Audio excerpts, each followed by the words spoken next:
Hi everybody, it is Lori Bradley and I am back for another fun fold demonstration. I am here in St. Louis, Missouri, and I had so much fun doing my first fun fold video that I thought that I would do another one, and I hope to continue weekly. So keep your eyes open for that here on YouTube, and then make sure you sign up for my email list so that you can see what's going on in my Stampin' Up! World, because I'd love to share my classes and all that fun goodies and stuff like that with you. So today I'm going to make a bridge fold. This is not a new fold, but I haven't done it in so long that I think it's just super fun, and you can see that it has a little bridge that holds it so that it stands up like this. So let's do this. I want to show you how I've got enough stuff for two. We'll see if we get to two today. I may make one and then post the picture of the other, but we're going to start with one piece of cardstock, and I have Pretty in Pink. We're going to use Wildflower Birthday or Wildflower Celebrations paper today. So I wanted to show you that we can make two with this particular piece of paper. So we're going to cut 3 inches off of one end of our cardstock, off of the 11-inch side. We're going to cut 3 inches off so that we don't waste that. And you can use this piece for something else, some other purpose. So we're going to set that aside. And I'm gonna go ahead and I'm gonna score it twice, or because we're gonna make 2 cards out of this half and this half. But I'm gonna go ahead and score both at the same time. That's a quick time-saving tip. If you score 2, then you only cut once. Otherwise, if you cut it first, then you have to score this one and then this one. So let's go ahead, make sure I've got the right side. That would be a bad thing, right? So I want it to be on the 8-inch side. We're going to score it at 1 1/4. Make sure it's the scoring blade. That's the lighter blade on your Stampin' Trimmer. 1 1/4, 2 1/2, 5 1/2, and 6 3/4. We're gonna, and then we're going to turn it and we're gonna cut it, which is basically in half at 4 1/4. We have our 8 1/2 inch piece of paper. And then you don't need your trimmer anymore. You can also use your scoreboard if that is your favorite tool, and we will use that at a different time. Okay, so we're gonna start with our first card. We're gonna kind of fold it back so it's like a backwards Z, and then this one will be a regular Z, just to get it ready. And we have 4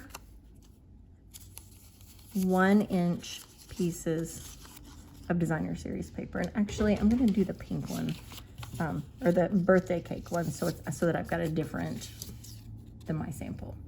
All right, so we're going to just glue those on. You could do the same pattern or you could flip them over.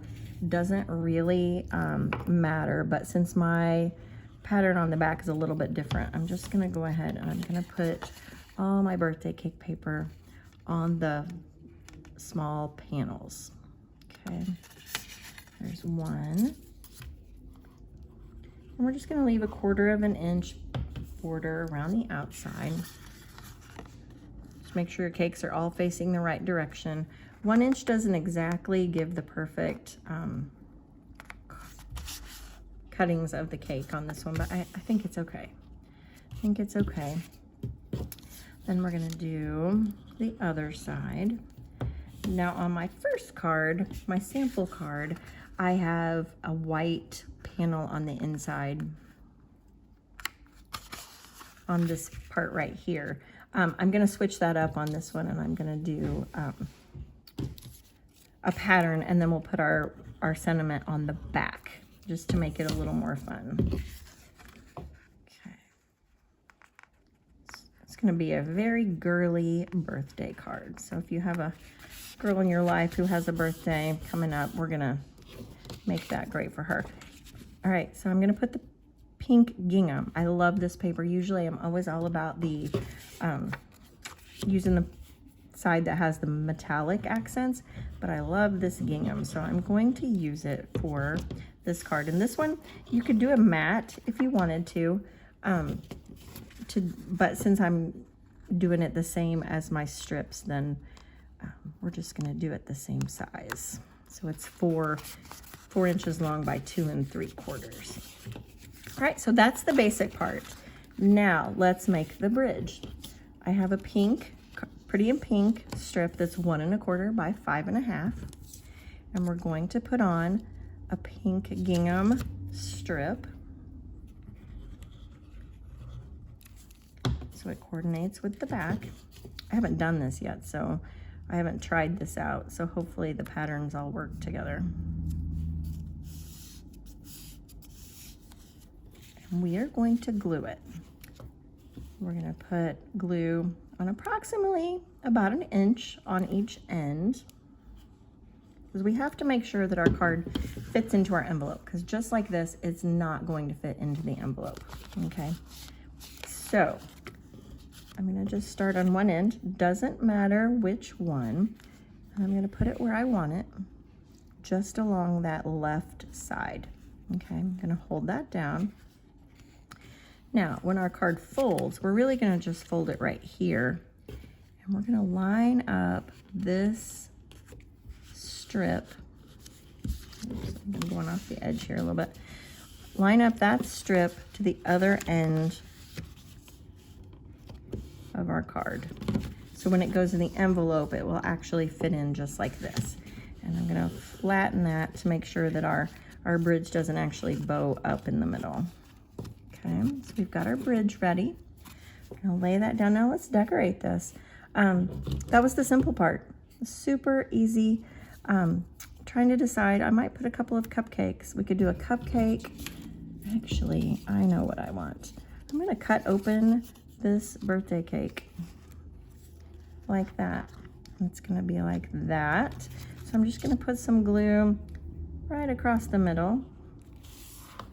I'm gonna attach that kind of on the side, especially if you had words, you would want to put it over on the side a little bit, because if you had words right here, you would need some space. All right, so there is the front of our card. This one, I used the big flowers and I put the Make-A-Wish, and I put the white on the back for signing. This one, I'm gonna put white on the back, but I'm gonna stamp it really quick. And I'm just gonna do Make-A-Wish. Put Make-A-Wish on the back.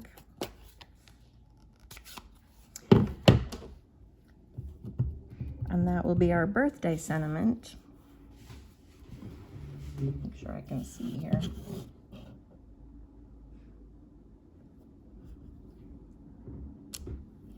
Okay. That will lighten, so it's not quite as dark. We're just gonna put that on our back panel, right in the center. Like I said, it's 2 3/4 by 4, and then you still have room that you can write. If you're making your card and you know who you're giving it to and it's their birthday, you might want to go ahead and write on that beforehand, just because it's a little bit difficult. Or go ahead and stamp it, have it ready, and then you can attach it when you're actually, after you've signed it, because signing it like this would be a little bit more difficult because it's lumpy, but it's not terrible. And then you could always bling it up. I don't have any bling on my table for this one. I just wanted to show you the fold. So there's it down, and then there they are standing up. And then if you wanted to, see, my other choice was this big cake. I probably should have used the big cake to match that cake, but anyway, we've got a slice of cake and it is super cute. We have another cake we could have used. So this is the perfect thing. You can just pop those out, put those right on there, the wildflower birthday celebration pop outs. But anyway, there is a fun fold bridge card. I hope that you enjoy it and you can make whatever pattern that makes you happy. And use whatever designer series paper, and I will be looking forward to seeing you all next week. Have a great day.